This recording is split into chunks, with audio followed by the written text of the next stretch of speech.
রাজবাড়ীতে জুলাই গণঅভ্যুত্থানে শহীদদের স্মরণে ও সকল রাজনৈতিক দলের সদস্যবৃন্দের সম্মানে গণ অধিকার পরিষদের ইফতার ও দোয়া মাহফিল অনুষ্ঠিত হয়েছে। ২৪শে মার্চ সন্ধ্যায় শহরের রত্না কমিউনিটি সেন্টারে এই ইফতার ও দোয়া মাহফিলের আয়োজন করা হয়।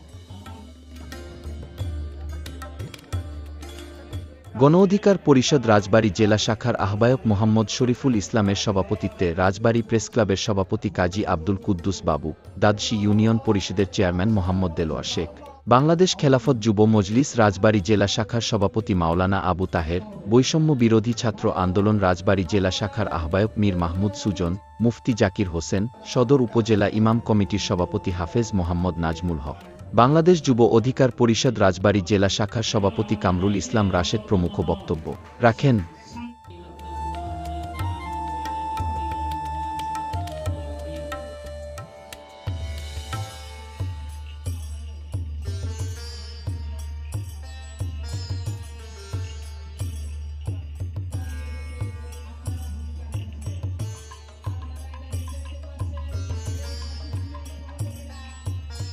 ইফতার পূর্বে দেশ জাতির মঙ্গল কামনায় ও জুলাই আগস্ট গণঅভ্যুত্থানে শহীদদের আত্মার মাগফিরাত কামনায় দোয়া করা হয়।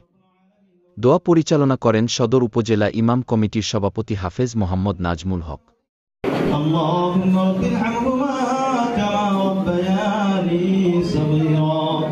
رب العالمين لولاكم لم تطيق بجناح كربنا كنت هيا رب العالمين গণ অধিকার পরিষদের আল্লাহ তাআলা ইফতার আয়োজনে কিছু হয়েছে। আল্লাহ শুরু থেকে পর্যন্ত যত পুরস্কার আলোচনা হয়েছে আমার রক্ষা করার জন্য যারা দুনিয়াতে শহীদ হয়েছেন আল্লাহ নিজের আল্লাহ বুকের তাজা রক্ত ঢেলে দিয়েছেন, তাদের প্রত্যেকের রূহ মুবারক কবুল সাইয়্যিদিন। বিশেষ করে রব্বুল আলামিন 24 আমি যে সমস্ত বুঝি কাজা প্রাণ আল্লাহ যে সমস্ত মানুষগুলো আল্লাহ নিজের জীবনকে উৎসর্গ করলো রব্বুল আলামিন তাদের সকলের রূহ মুবারক কবুল সাইয়্যিদিন। আয় রব্বুল আলামিন যারা আহত অবস্থায় আছে আল্লাহ যারা কষ্টের মধ্যে আছে তাদের সকলের আল্লাহ কষ্টকে আপনি লাঘব করিয়ে দিন।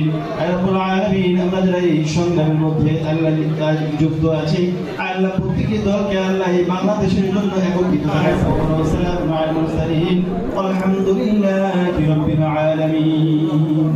ইফতার ও দোয়া মাহফিলে গণঅধিকার পরিষদ ও অঙ্গ সংগঠনের নেতাকর্মীরা সহ বিভিন্ন রাজনৈতিক দলের নেতাকর্মীরা উপস্থিত ছিলেন।